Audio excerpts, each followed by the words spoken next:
ao vivo, estamos online, ó. Salve, galera do ProEnem! Pedindo bênçãos, entidades do tempo, para falar com vocês hoje sobre Revolução Russa.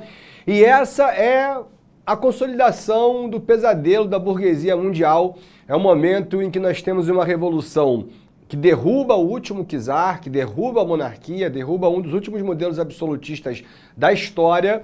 E por que o pesadelo da burguesia? Porque não vai ser por um modelo liberal, mas sim pelo estabelecimento de um governo socialista da mão de Lenin, Kalinin, Trotsky e Stalin. Bom, mas antes de falar sobre os vermelhos, vamos falar sobre os Romanovs, né, cara? Uma família que governava a Rússia por mais de 300 anos e que não tinham se reformado. O pai, na verdade, o avô de Nicolau II, nosso personagem mais importante de hoje, o czar, que nós vamos falar que vai tomar a revolução, mas o avô dele fez uma reforma, tentou uma industrialização, vendeu o Alasca, um cara chamado Alexander II. Mas, quando ele morreu, o pai de Nicolau II e o seu tio, chamado Sergei, escreve como se fosse Sérgio, né? Esse cara, esses malucos, eles restabeleceram ali um poder centralizado, com privilégios para o clero e para a nobreza. Ainda existia um modelo semi-feudal, o avô dele tinha abolido a servidão já, no final do século XIX.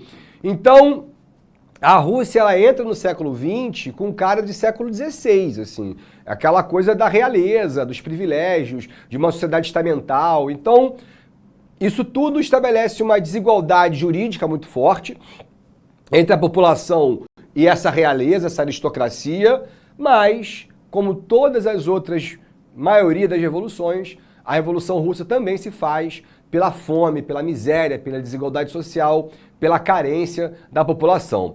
O Nicolau II, então, vai ser o único czar a governar durante o século XX. Ele assume em 1896. A coroação dele já foi uma coisa totalmente ornamentada, luxuosa, como marcava a tradição dos Romanovs. E já no primeiro dia deu caô, cara, porque era normal distribuir comida para agradar a galera, né? No primeiro dia que os Romanovs assumiram. E a fome já era tão grande que houve tumultos e o tio dele, o Sergei, falou: olha, Nicolau, fica aí na tua coroação que titio vai arrumar o problema. E aí qual foi a maneira que o Sergei arrumou? Deu tiro pro alto, tratou o povo igual a gado, houve correria, pisoteamento e diversas pessoas acabaram morrendo, esmagadas ou sufocadas pela terra e pelo pisoteamento. Então, desde o primeiro dia, Nicolau já vai ser apelidado de Nicolau o Sangrento. A única coisa moderna que esse cara fez, a única coisa que ele quebrou de tradicional, foi casar com uma princesa que ele quis. Então, assim, ele foi o único czar que não tiveram a parceira escolhida.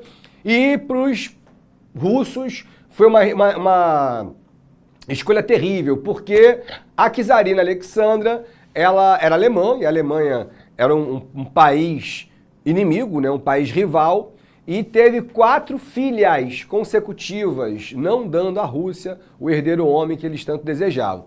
Já te falei que Nicolau era primo do rei George V, ambos eram netos da rainha Vitória, e aí finalmente nasceu o 5º menininho, quer dizer, o 5º filho, dessa vez um menino que vai ser o herdeiro. E é esse garotinho que, ao nascer, ele nasceu com uma feridinha no umbigo, e aí durante muito tempo aquela feridinha não cicatrizava, os médicos foram chamados e ele foi diagnosticado com hemofilia, uma doença muito séria e que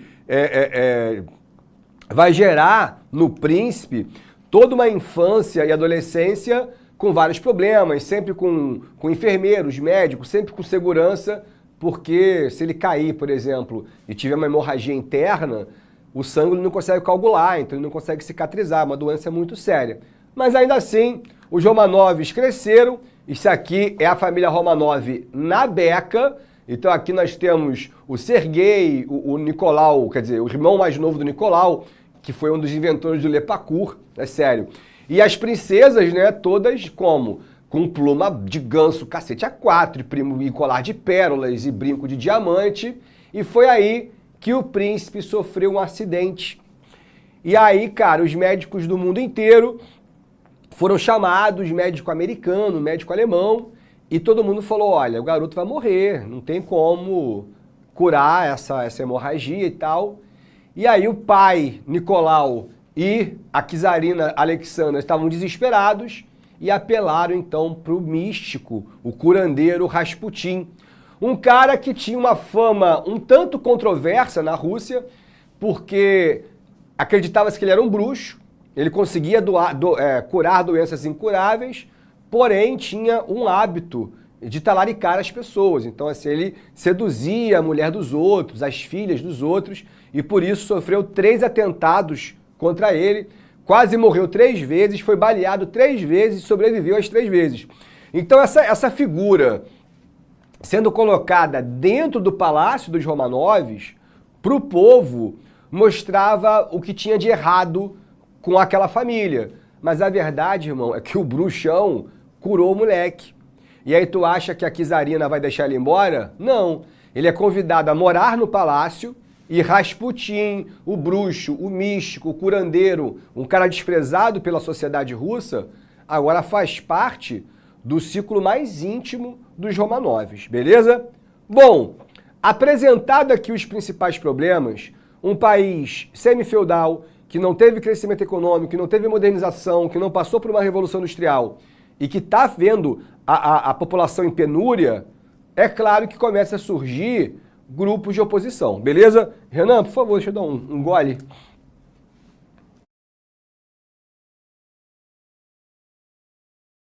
Obrigado, irmão.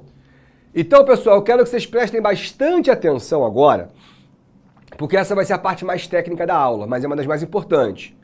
Porque muitos alunos, cara, falam, professor, eu vi uma explicação de um vídeo, não sei que porra de vídeo é esse, tá, gente? Falando assim, é só comparar com a Revolução Francesa. Girondinos, jacobinos. Mencheviques seriam girondinos, bolcheviques seriam os jacobinos. Tem nada a ver isso aí, galera. Vamos lembrar uma coisa, presta bastante atenção. Lá na Revolução Francesa, os girondinos, os homens que sentavam à direita do parlamento, eles eram a alta burguesia que não queriam tirar o rei do poder, que queriam apenas criar ali uma monarquia constitucional com voto censitário, proibindo manifestação de greve, proibindo sindicato, proibindo qualquer manifestação operária, para fazer um governo burguês. Essa galera existe na Rússia. É o Partido Cadete, tá ligado? Que é uma alta burguesia igualzinho. Esses caras seriam girondinos. Uma burguesia que não quer reformas profundas, nem quer tirar o rei. Os mencheviques não. Os mencheviques, eles vão ter a origem no mesmo lugar que os bolcheviques. O Partido Operário Social Democrata Russo. Então, menchevique e bolchevique são linhas de esquerda. Agora, acredito em processos diferentes. Mas reparem, Martov, fundador dos mencheviques, Lenin, fundador dos bolcheviques, ambos estão juntos nessa foto aqui, ó, na fundação do Partido Operário Social Democrata Russo. Qual é a diferença? O bolcheviques, ou simplesmente a maioria, liderados por Lenin, acreditam numa ditadura socialista básica. Então eles são marxistas.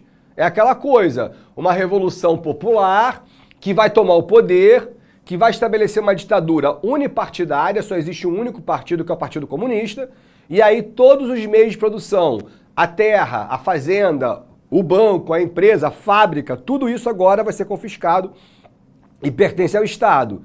O Estado, em posse de toda a propriedade do Estado, vai garantir a igualdade social. Todo mundo com a propriedade muito semelhante, todo mundo com o mesmo salário, aquela coisa da planificação da economia. Então os bolcheviques é mole, são os comunistas. Socialistas é melhor, porque o comunismo mesmo não vai acontecer. Então quem seriam os mencheviques? São republicanos, galera. Eles querem proclamar uma república, colocar a maioria no Congresso, colocar o presidente menchevique e fazer reformas sociais. Então eles querem fazer programa de habitação, querem combater a pobreza, querem acabar com a fome, porém, sem negar o capitalismo.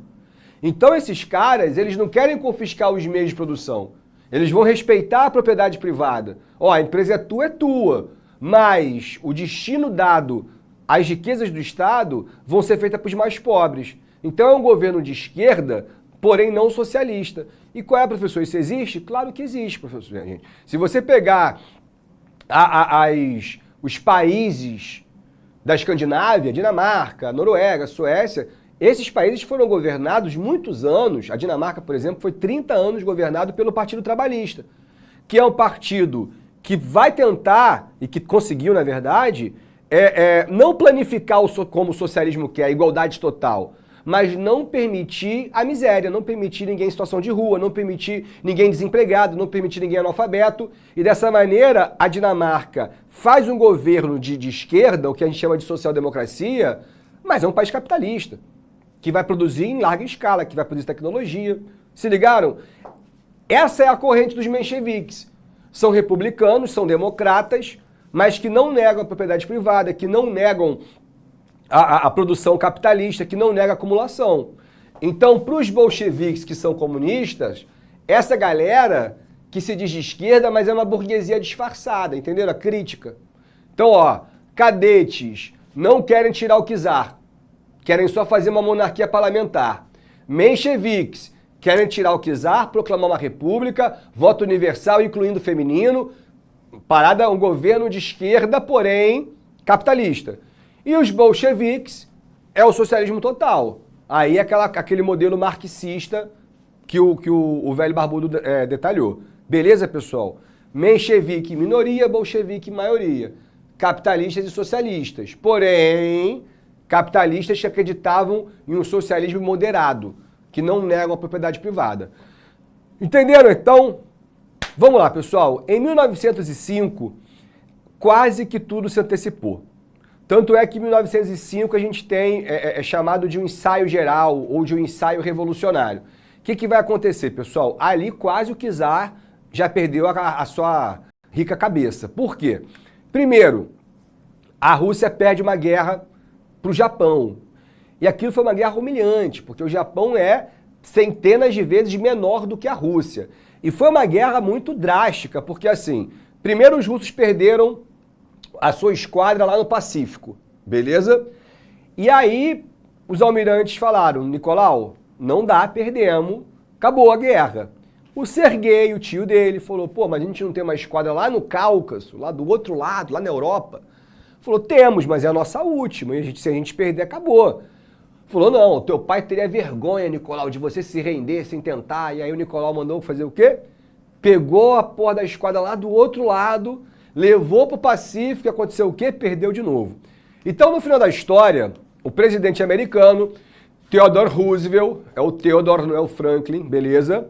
Vai mediar a paz, e aí os delegados japoneses e os delegados russos sentam para conversar, e não adianta, a Rússia perdeu a guerra, vai assinar o Tratado de Portsmouth e vai ter que entregar para o Japão toda a região da Manchúria. Olha isso, irmão. É quase metade de uma Colômbia. É muita terra que a Rússia entrega para o Japão e, para quem jogou War vai se identificar, a cidade de Vladivostok. Uma cidade russa, ocidental, rica, bonita, que os japoneses colocaram suas bandeiras do sol poente e desfilaram ali, anexando agora o território a eles. Então, 1905 já começa com uma crise econômica, porque a Rússia perde a guerra para o Japão e perde um território gigantesco da Manchúria. No dia 9 de janeiro, era domingo, e aí as pessoas saíram da missa, saíram das igrejas e tal, e começaram a se reunir no centro de São Petersburgo, a antiga capital da Rússia, liderados por um anônimo que era uma espécie de um operário beato e tal, e eles organizaram ali uma procissão / manifestação. E começaram a rezar e tal, e começaram a se encaminhar em direção ao palácio. Só que juntou, galera, umas 5 mil pessoas. 5 mil pessoas já é um bonde, né? E eles estavam indo em direção ao palácio, pedindo emprego, pedindo melhoria de salário, pedindo combate à fome. E eu vou te falar, era uma manifestação tão pacífica, mas tão pacífica, que eles estavam cantando o Deus salve o czar, mostrando, ó, a gente não quer guerra. E aí, cara, o Nicolau começou a entrar em pânico. A czarina Alexandra falou, Nicolau, olha só, vamos embora, começou uma revolução e eu não tenho vocação para Maria Antonieta. Então vou colocar nossos filhos no carro e vou embora. A mãe do Nicolau falou, pô, Nicolau, não faz isso, meu filho. O povo não está escutando, está ouvindo, está cantando o teu hino. O povo não está querendo te matar. Vai lá, aparece, dá um tchauzinho, joga pão pra galera, mas, pô, não vai embora. E aí o cara ficou entre a mãe e a esposa, né, cara? Duelo terrível para uma pessoa. E aí, nesse caso, ele foi lá, escolheu a esposa e foi embora. Deixou o poder na mão de quem, provisoriamente? Ele não foi embora do país, tá, gente? Ele só foi embora da cidade, daqui a pouco ele volta. Mas ele deixa na mão do Serguei. E aí, o que o tio dele faz? Abre fogo, irmão, contra a galera. População civil, geral de boa, criança com bicicleta. E o maluco manda abrir fogo num episódio que vai ser conhecido como o Domingo Sangrento. Professor, tem uma música do U2 que é assim, Sunday, Bloody Sunday, tem nada a ver. O Domingo Sangrento do U2 é um atentado do IRA, na Irlanda, beleza? Tem alguns Domingos Sangrentos na história. Mas aqui foi a gota d'água para a população russa falar, pô, meu irmão, o cara tá matando gente inocente, tá abrindo fogo contra a população miserável, contra mulheres e crianças que nada fizeram contra o Estado. Ah não, meu irmão, agora a coisa vai ficar feia. E eu vou te falar, o primeiro a pagar por isso foi o Serguei, esse maluco aqui. Sabe como é que ele morreu? Jogaram 3 granadas no colo dele enquanto ele saía do palácio. Olha como é que ficou a carruagem do maluco, meu irmão. Comprimiu. Ele foi feito em pedaços. Fica aí quem quiser a comoção. Mas era o início assim, cara, caiu um membro importante da família Romanov. Agora a galera tá afim de sangue. E aí nasce a organização mais importante da Revolução Russa, os chamados Soviets. Não são sindicatos, porque sindicato é só de trabalhador do mesmo ramo. Os Soviets eram unidades trabalhistas, galpões como esse, que reuniam gente de todo tipo de profissão. Metalúrgico, siderúrgico, camponês, profissional liberal, todo mundo chegava lá, levantavam suas faixas para fazer suas reivindicações, entenderam? E são os Soviets que começam a organizar piquete, barricada, greve. E aí, cara, a coisa se espalha pelo país inteiro. A Marinha vai sofrer, ó, greve geral em Petrogrado, barricadas e revolta em Moscou, levante dos marinheiros contra os oficiais. Olha como é que toda a galera dos segmentos mais humildes estão se rebelando. Então, Nicolau II, quando chega em outubro de 1905, ele fala, irmão, daqui a pouco vão inventar uma guilhotina e eu vou perder minha cabeça. Então é melhor dar um passo para trás. E aí ele vai fazer o Manifesto de Outubro. Esse Manifesto de Outubro, ele estabelece uma série de reformas políticas, ele libera os sindicatos, não reconhece os soviets não, tá? Mas libera os sindicatos, libera a manifestação, liberdade de expressão, cria um parlamento, com voto censitário, mas cria um parlamento, e dessa maneira o Nicolau, ele reforma o Estado absolutista para se manter no poder, entenderam? E deu certo. As coisas se acalmaram, muitos líderes sindicais foram presos, entre eles Lenin, o carequinha que eu te mostrei ali. Lenin vai ficar um tempo na Sibéria e vai ser exilado, vai ficar esse tempo todo fora da Rússia, tentando se conectar com os soviets, e aí ele ganha mais 9 anos de paz. Mas vocês sabem o que vai desarticular de vez a economia e a sociedade russa? A Primeira Guerra Mundial. Renan, vou dar mais um gole.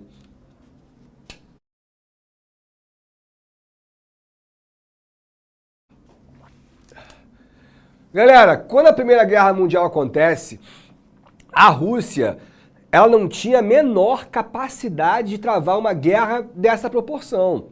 Os caras não passaram por uma modernização, não fizeram uma revolução industrial, eles não tinham capacidade nem de armar todos os seus próprios soldados. Então a guerra ela foi um impacto econômico assim muito grande para a Rússia. E o Nicolau, para variar, resolve tomar mais uma decisão errada.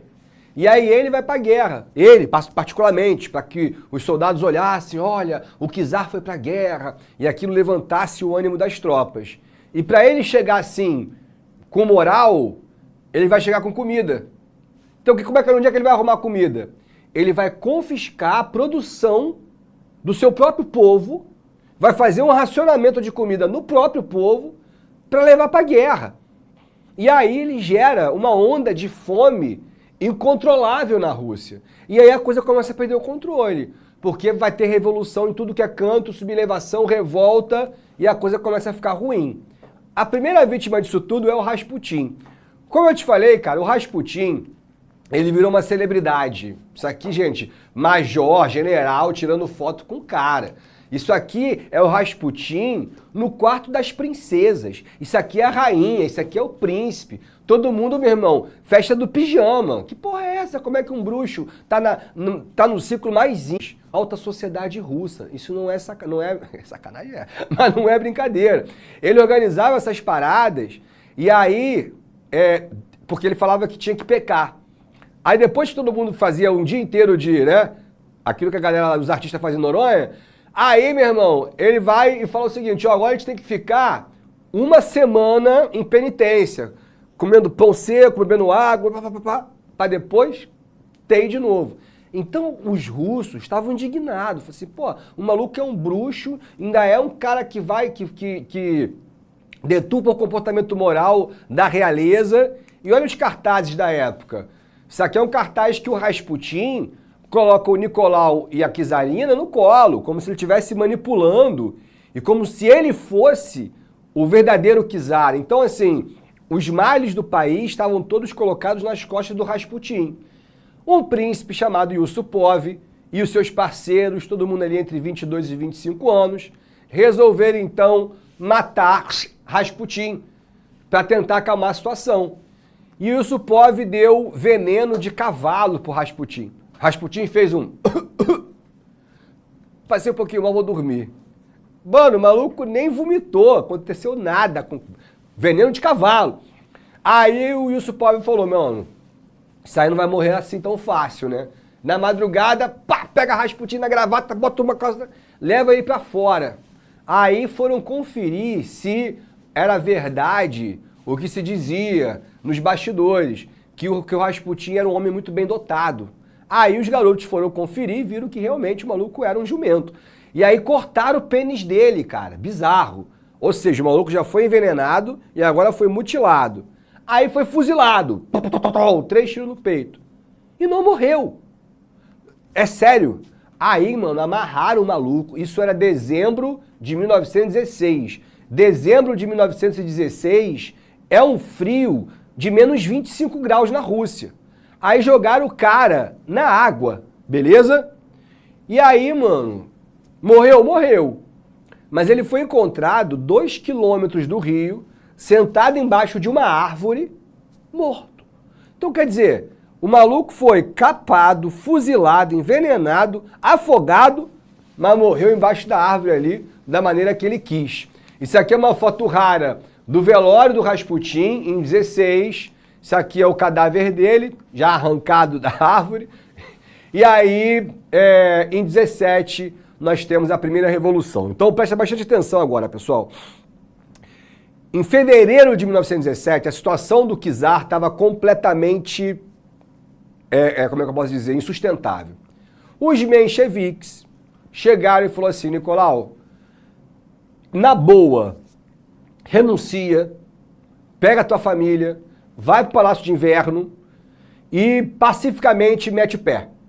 Porque se os bolcheviques tomarem o poder, eles não vão ter a mesma permissividade que nós estamos tendo, a mesma complacência, tá bom? Então eu acho que pro teu bem é melhor você renunciar. Nicolau, completamente fora de controle, aceita a Revolução de Fevereiro e abdica ao trono. Então a Revolução de Fevereiro é uma revolução pacífica e ela tem 3 nomes: Revolução de Fevereiro, Revolução Branca ou Revolução Menchevique. E os mencheviques cumpriram aquilo que eles prometeram. Proclamaram uma república, a divisão em 3 poderes, voto universal para homem e para mulher, voto secreto, liberdade de expressão, perdoaram todos os inimigos do czar. E aí que o Lenin estava lá no exílio, vai voltar, e um governo liberal, progressista, que está ali para acabar com o czarismo, beleza? Isso aqui é uma passeata do Dia Mundial da Mulher. Isso aqui jamais seria possível dentro do governo czarista. E esse aqui é o Lenin. E é a única foto que vocês vão ver dele com cabelo na vida. Porque ele está disfarçado, ele está de peruca. E ele volta para a Rússia. E aí quando ele volta, ele já lança as famosas teses de abril. Que tem dois slogans muito poderosos. Todo poder aos soviets. Então o Lenin fala, essa Revolução de Fevereiro, essa Revolução dos mencheviques, não é a verdadeira Revolução Popular. A gente não pode aceitar. Se ligaram? Então o que o Lenin faz? Ele começa a organizar a Revolução Operária. E o slogan principal é paz, terra e pão. Paz. Ele promete sair da guerra. A Primeira Guerra Mundial está acontecendo, os mencheviques assumiram e não pretendem sair da guerra. Para Lenin, a guerra é uma guerra capitalista. É uma guerra que briga por território dos outros. Então não tem por que o operário morrer por essa guerra. Terra, reforma agrária, e pão, combate à fome. Dizem alguns historiadores que os operários falavam que pão era coisa de revolução da França. Então que na hora de cantar paz, terra, pão, eles cantavam paz, terra, vodka. Paz, terra, vodka, porque russo é tudo maluco, né? E aí o Lenin começa a organizar os soviets para fazer a grande revolução operária. O coração da revolução, que agora é uma revolução socialista, é justamente o Lenin falar, os mencheviques, eles não vão confiscar terra, eles não vão fazer reforma agrária e eles vão manter a Rússia na guerra, então nosso país vai continuar miserável. Então nós, operários, precisamos tomar o poder. Essa foto diz tudo. Lenin discursa na porta das fábricas e ele inflamava o sentimento, ele discursava, ele trazia aquele sentimento de indignação. E aqui embaixo Trotsky, parceiraço, brother de Lenin. Quando o Lenin terminava o discurso, o Trotsky vinha e alistava a galera. Vocês querem mudar o seu país? Sim! Vocês querem acabar com os mencheviques? Sim! E aí a galera se alistava para formar, ó, The Red Guard, a Guarda Vermelha, o Exército Vermelho ou simplesmente o Exército Bolchevique. Em outubro, após Lenin quase morrer em um atentado anarquista, tomou um tiro na clavícula, e ali em outubro, então, ele pega o Exército Vermelho.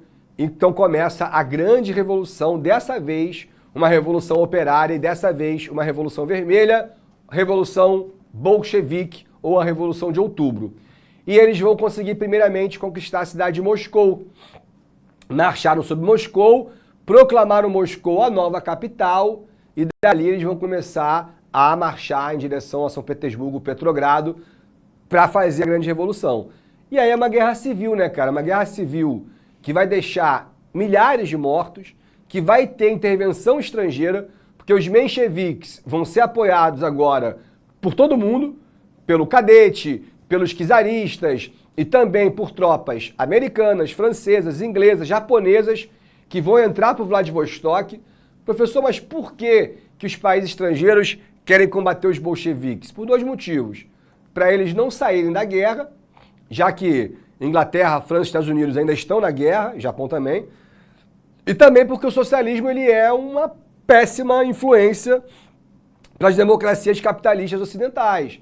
Então, quer dizer, o Ocidente não quer essa bandeira vermelha tripulando no leste europeu, e nem na Ásia, entenderam a ideia? E por isso a guerra vai durar cerca de 5 anos, mas ao final os socialistas vencem, eles conseguem conquistar todas as cidades da parte ocidental da Rússia, que são as mais importantes, e aqui nós temos a Trindade. Kalinin, não é o Trotsky, tá? É um consigliere, Lenin, que vai ser o grande líder, e Stalin, que aqui é muito jovem ainda, é só mais um membro do partido, a gente sabe que esse cara vai chegar ao cargo mais alto de todos. Então, pessoal, Lenin chega ao poder. Por favor, Renan.